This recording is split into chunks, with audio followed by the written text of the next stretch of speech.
Today we have the Chicago dog, which is poppy seed bun, hot dog, mustard, chopped onions, sweet relish, 2 sports peppers, 2 slices of tomato, and a speared pickle. So, let's talk food.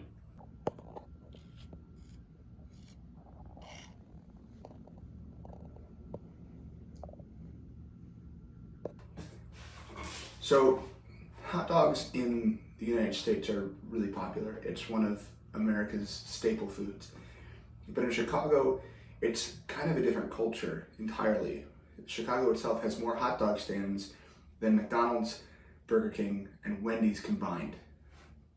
And while we don't know the origins of the hot dog truly in the States, it's between it being offered at beginning to be offered by German immigrants, calling it Dachshund sausages, and then using kind of wordplay turned into hot dogs.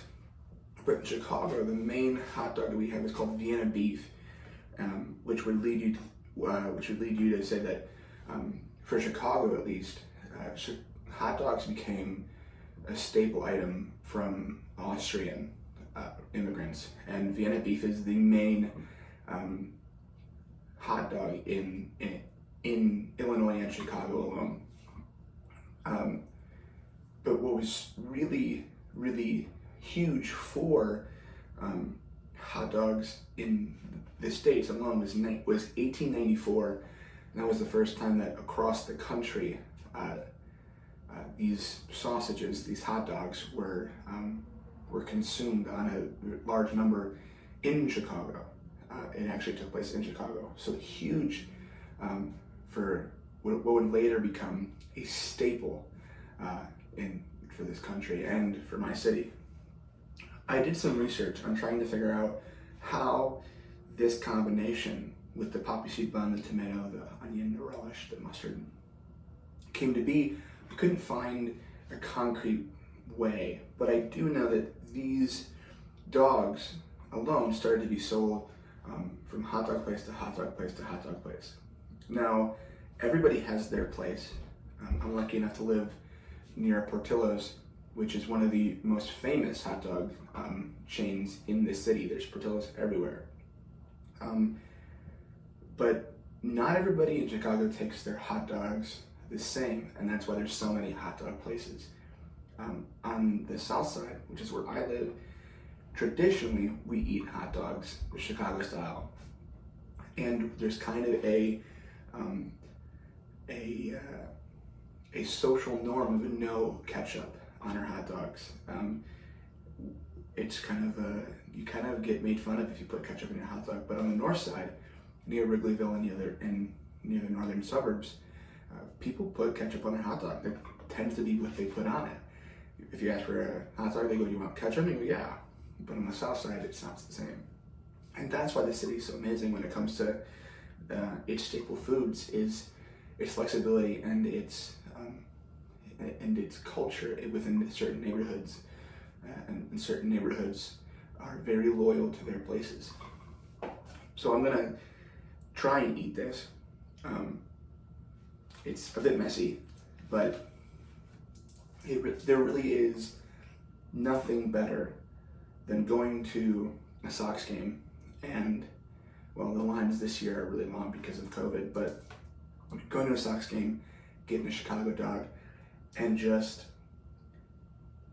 the atmosphere, the Vienna beef, it's just purely just amazing, and I love it so much. So,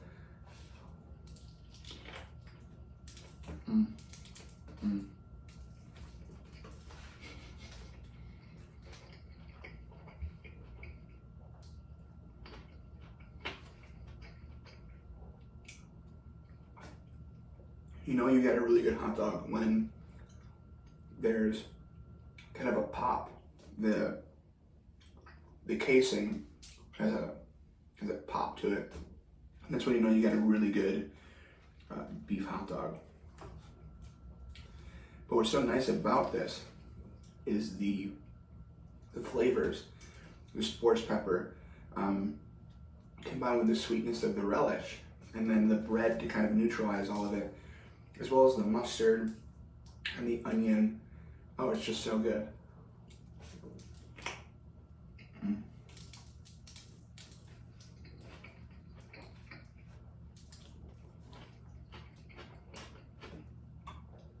Like I said before, people have different ways they take their hot dog.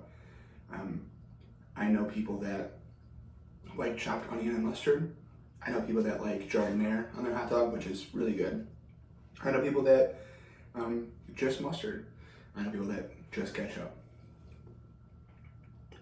And that's what I think is so great about not just Chicago food, but American food in general, is how much of a canvas a lot of American food is. With pizza, people have their pizza, and it's not always just sausage and pepperoni. Sometimes it's anchovies, sometimes it's pineapple on pizza, and sometimes it's buffalo chicken. It's a lot of things, and that's what's so great about American food in general. And this is really good. I'm somebody that tends to eat the pickle halfway through, or even at the beginning, because one, I like pickles, and two, sometimes the spear of the pickle is really thick, really fat, and makes it hard to eat. So I just tend to eat it halfway through or at the start.